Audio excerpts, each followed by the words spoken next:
and things are, wrapping up right now. People are still sticking around to chit-chat, though, and here to talk a bit about the event is Dr. Wylam Faught from the Ottawa Hospital. Thanks so much for being with us here this morning. My pleasure.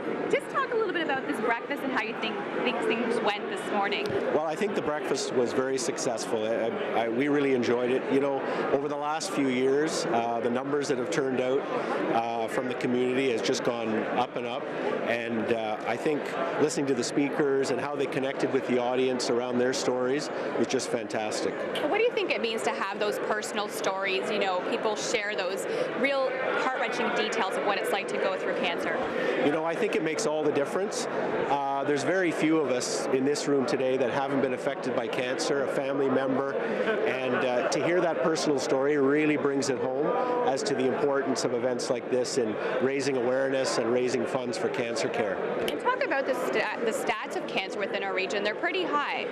Well, we have over 6,000 new patients who are diagnosed with cancer each and every year, and many thousands are seen in our cancer center every year for treatment visits. So it's a major issue, and anything we can do to improve the quality of care, enhance our treatment, look at innovative treatments, and enhance wellness and cancer coaching really goes a long way for patient care. Now, we talk to a lot of people who say, the programs here they have for cancer in Ottawa are amazing. They're top-notch. How do you think we can improve them, or are there improvements to be made? We provide excellent care here. I believe we do around the region at the Ottawa Hospital and across the Champlain region, but there's always room to improve. And I think specifically when we look at innovative clinical trials in terms of new medications for cancer, innovative surgical techniques, the ability to sort of individualize and personalize care around both treatment and cancer coaching and enhancing survivorship and wellness after cancer, all these things that we can improve on, I think. So still lots of room for improvement is what you're saying? Yeah, lots of room. We provide great care, and it's a wonderful community, but we're always trying to get better. Now, $300,000 was the goal here today. We won't have that total until later on today. Do you think we reached it, though? I'm pretty optimistic. I think there's well over 400 people here today, and it would be great if we hit our goal, and I think I'm optimistic we're going to get there.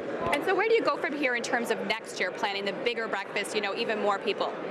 Well, as John and Greg Sanders indicated, the planning starts during the winter, so I think right away we'll sit down and look at the success of the event this year and start planning for next year. Who knows, we might need an even bigger venue. And you said it's just growing, immensely over the past few years. Yeah, well, it's amazing how the Ottawa community, the business community, other members of the community step up, and because cancer, as I said, strikes a chord with everybody. That's right, it really does. Well, thank you so much for being with us here this morning. It's been a pleasure to be part of this, and I hope it gets bigger and better next year. Likewise, thanks so much. You're welcome.